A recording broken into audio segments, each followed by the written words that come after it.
입버릇처럼 기도하는 입술이 되어 삶이 완성되게 하시고 말씀을 의지함으로 삶의 자리에 승리가 있게 하시며 삶이 예배가 되어 예수님의 십자가 사랑을 이룰 수 있게 하소서. 예수 그리스도의 이름으로 기도드립니다. 아멘. 2019년 4월 25일 목요일 여호와여 나를 가르치소서. 성령님, 이 말씀을 통해 제가 무엇을 깨닫기 원하십니까? 알려주세요. 예수 그리스도의 이름으로 기도드립니다. 아멘. 시편 119편 33절에서 40절 개역개정. 여호와여 주의 율례들의 도를 내게 가르치소서. 내가 끝까지 지키리이다. 나로 하여금 깨닫게 하여 주소서. 내가 주의 법을 준행하며 전심으로 지키리이다. 나로 하여금 주의 계명들의 길로 행하게 하소서. 내가 이를 즐거워함이니이다. 내 마음을 주의 증거들에게 향하게 하시고 탐욕으로 향하지 말게 하소서. 내 눈을 돌이켜 허탄한 것을 보지 말게 하시고 주의 길에서 나를 살아나게 하소서. 주를 경외하게 하는 주의 말씀을 주의 종에게 세우소서. 내가 두려워하는 비방을 내게서 떠나게 하소서. 주의 규례들은 선하심이니이다. 내가 주의 법도들을 사모하였사오니 주의 의를 나를 살아나게 하소서. 아멘. 쉬운 성경. 여호와여 나를 가르치시고 주의 법령들을 따르게 해주소서. 그러면 내가 끝까지 그것들을 지킬 것입니다. 나에게 깨달음을 주소서. 내가 주의 법을 지킬 것입니다. 내가 마음을 다하여 주의 법에 순종할 것입니다. 내가 주께서 명령하신 길로 가기를 원합니다. 이는 내가 그 길에서 기쁨을 발견하기 때문입니다. 나의 마음이 주의 법규들로 향하게 하시고 이기적인 이익들로 향하지 않게 해 주소서. 내가 무가치한 것들에서 눈을 떼게 해 주시고 주의 말씀으로 나를 보호해 주소서. 주의 종에게 주의 약속을 이루어 주소서. 내가 주를 존경하겠습니다. 나는 수치를 두려워하오니 내게서 수치를 제거해 주소서. 주의 법은 선하고 완전합니다. 나는 주의 교훈들을 너무도 갈망합니다. 주의 의로움으로 나의 영혼을 새롭게 하소서. 아멘. 본문 요약. 총 22연 중에 5번째 연으로 시인은 하나님께서 그에게 하나님의 말씀을 가르쳐 주실 것을 간절히 요청하고 있다. 절별 해설 33절 내가 끝까지 지키리이다. 시인이 하나님께 주의 율례를 가르쳐 주실 것을 요청하는 이유를 설명하고 있다. 시인은 단순히 지식적 정보를 얻기 위해서 말씀을 가르쳐 주실 것을 요청하는 것이 아니라 그의 삶으로 하나님의 말씀을 온전히 살기 위해서 가르쳐 달라고 요청하는 것이다. 34절 나로 하여금 깨닫게 하여 주소서. 내가 주의 법을 준행하며 전심으로 지키리이다. 33절에서 했던 시인의 강구가 더욱 강조되어 나온다.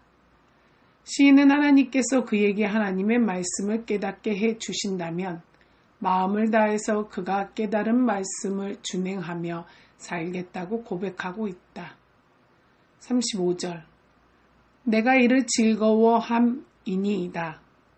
시인이 이렇게 간절히 하나님의 말씀에 대해서 깨닫기 원하는 이유는 그가 말씀에 순종하여 살면서 기쁨을 발견했기 때문이다. 36절 내 마음을 주의 증거들에게 향하게 하시고 탐욕으로 향하지 말게 하소서. 시인은 자신의 마음이 하나님의 말씀을 깨닫지 않을 때에 그의 마음이 향하게 될 지점은 탐욕일 것이라고 고백한다. 37절 내 눈을 돌이켜 허탄한 것을 보지 말게 하시고 허탄한 것이란 성경적으로 잠시 있다가 사라지는 영원하지 않는 것에 대한 총칙적 표현이다. 주의 길에서 나를 살아나게 하소서.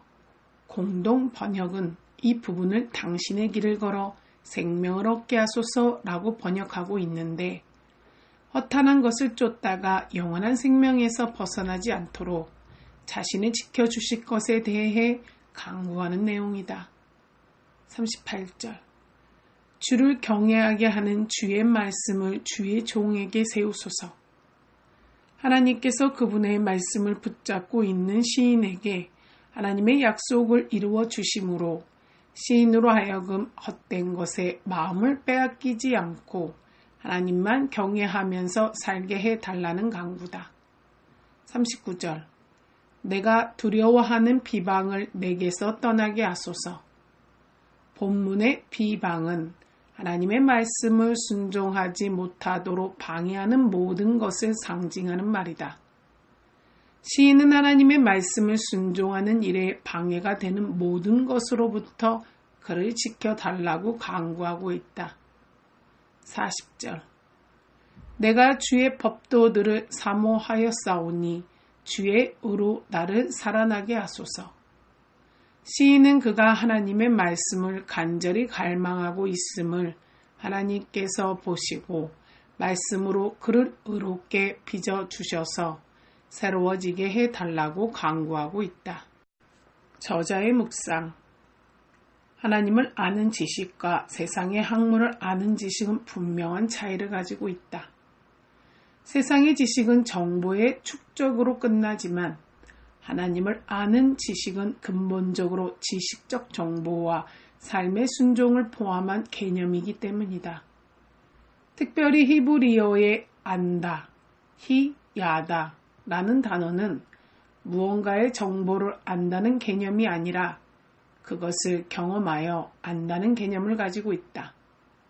이는 하나님의 말씀이 내 삶에서 체험되었을 때 우리가 비로소 하나님의 말씀을 알게 된다는 말이다.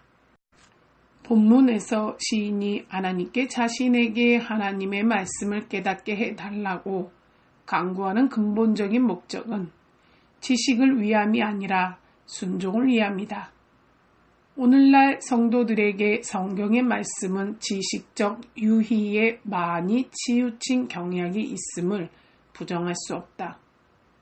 그러나 성경이 우리에게 주는 도전은 우리가 하나님의 말씀을 배우는 궁극적 목적은 그분께 순종하기 위함이어야 한다는 것이다. 무릎기도. 말씀으로 우리 영혼을 부욕게 하시는 하나님, 오늘도 하나님의 말씀을 깨닫게 해주시고 깨달은 그 말씀을 내 삶으로 순종하여 구체적인 삶의 고백으로 하나님께 영광 돌릴 수 있도록 도와주소서. 예수 그리스도의 이름으로 기도드립니다. 아멘. 주기도문. 하늘에 계신 우리 아버지여, 이름이 거룩히 여김을 받으시오며 나라가 임하시오며 뜻이 하늘에서 이루어진 것 같이 땅에서도 이루어지이다. 오늘 우리에게 일용할 양식을 주시옵고 우리가 우리에게 죄 지은 자를 사하여 준 것 같이 우리 죄를 사하여 주시옵고 우리를 시험에 들게 하지 마시옵고 다만 악에서 구하시옵소서. 나라와 권세와 영광이 아버지께 영원히 있사옵나이다. 아멘.